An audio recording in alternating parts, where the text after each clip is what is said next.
Everyone, welcome to my channel my English book. और आज की वीडियो में मैं आपके लिए लेकर आई हूँ एंटोनी एंड क्लियोपैट्रा से क्लियोपैट्रा का line by line detailed character sketch. तो चलिए शुरू करते हैं इसका एक्सप्लेनेशन। तो सबसे पहले बात करते हैं इंट्रोडक्शन की। Cleopatra is one of the central characters in William Shakespeare's play Antony and Cleopatra.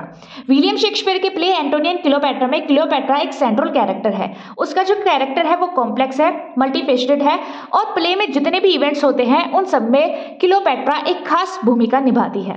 ये इजिप्ट की क्वीन है, मार्क एंटोनी की लवर है। इसका जो रोल है प्ले में काफी क्रूशियल रोल है और इसके रोल की जो क्रूशियलिटी है वो हमें देखने को मिलती है पॉलिटिकल एंड रोमांटिक एंटेंगलमेंट्स में जो होते हैं इस प्ले में।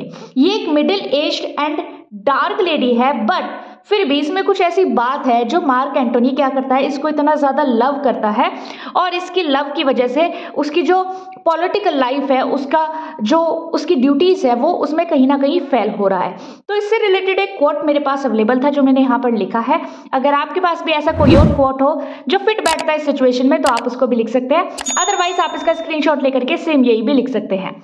उसके बाद जो मैंने सेकंड पॉइंट लिखा है that is relationship with Antony. ये तो हम सब जानते ही हैं कि क्लियोपैट्रा एंड मार्क एंटोनी ये दोनों एक दूसरे को प्यार करते हैं। सो क्लियोपैट्रा का जो रिलेशनशिप है एंटोनी के साथ काफी इंपॉर्टेंट है। तो आप ध्यान रखें, इंट्रोडक्शन के जस्ट बाद आप इसी पॉइंट को लिखें। Cleopatra's relationship with Mark Antony is the central of the play. पूरा जो ये प्ले है ना, ये इनकी लव स्टोरी के ऊपर ही बेस्ड है।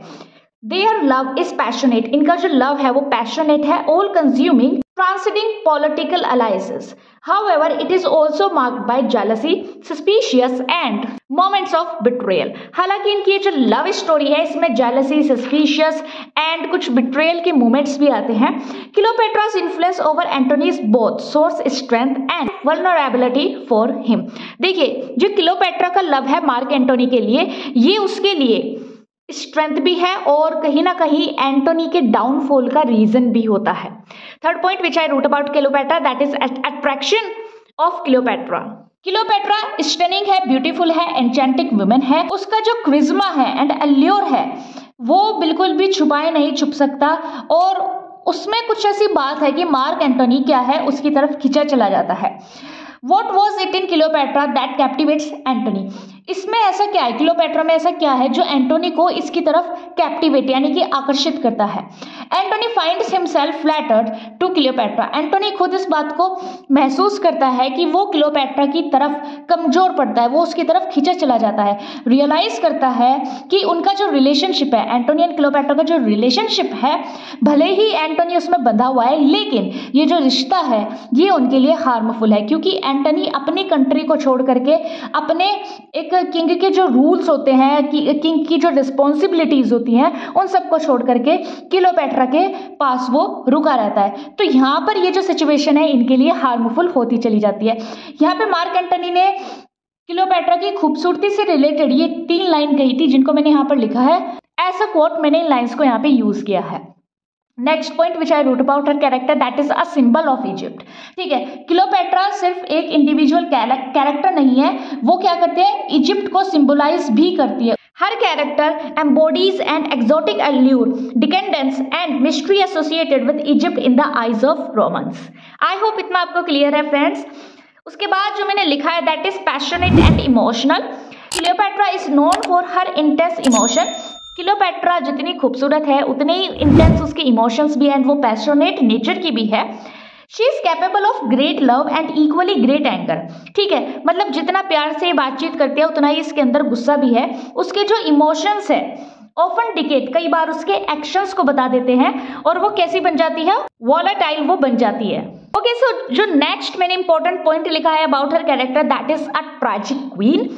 ट्रैजिक क्वीन उसको क्यों कहा गया है, the question whether Cleopatra is a tragic character is both interesting and challenging. ये कहना कि क्लियोपैट्रा एक ट्रैजिक कैरेक्टर है या नहीं, इंटरेस्टिंग भी है, चैलेंजिंग भी है। There is not the least doubt that Cleopatra is the Egyptian harlot. इसमें तो कोई डाउट नहीं है कि वो एक इजिप्टियन हार्लोट है एंड शेल्फिश है। She is the golden riddle. ये विलियम शेक्सपियर के द्वारा बुनी हुई एक गोल्डन रिडल कैरेक्टर है। Cleopatra's charm with the magic of words according to BS Bios. देखिए ये एक स्कॉलर थे जिन्होंने क्लियोपेट्रा के ऊपर कोई स्टेटमेंट दिया, ठीक है। इस स्टेटमेंट को एज ए कोट यहाँ पे यूज किया गया है। अगर आप भी चाहें इस तरीके के भी कोटेशंस अपने कैरेक्टर स्केच में आप लिख सकते हैं। सो लास्ट पॉइंट जो मैंने लिखा है क्लियोपेट्रा के कैरेक्टर स्केच के बारे में, दैट इज कंक्लूजन। कंक्लूजन में कहती हूँ आप हमेशा खुद के माइंड से लिखे। कंक्लूजन में आपको क्या बताना होता है अबाउट द कैरेक्टर। पूरा कैरेक्टर स्केच देखने के बाद आपने क्या फाइंड आउट किया, ये कैरेक्टर कैसा है कैसा नहीं, नेगेटिव है पॉजिटिव है, आपके क्या व्यूज है क्या ओपिनियन है, वो आपको यहाँ पे इस पॉइंट पे लिखनी होती है कंक्लूजन में। जरूरी नहीं है आप सेम यही लिखे, अगर आपके पास कुछ और पॉइंट्स है तो आप उनको भी इंक्लूड कर सकते हैं। सो आई होप फ्रेंड्स आपको मेरा ये वीडियो पसंद आया होगा, आपके लिए वीडियो हेल्पफुल रहा होगा। अगर आपको किसी और कैरेक्टर का कैरेक्टर स्केच चाहिए, do not forget to comment me in comment section. आप जरूर मुझे बताइए कि आपको किस कैरेक्टर का कैरेक्टर स्केच चाहिए और आपका कैरेक्टर कौन से क्रिएशन से बिलोंग करता है। अगर आपको वीडियो पसंद आया है, do not forget to like this video, comment your feedback and share this video with your friends.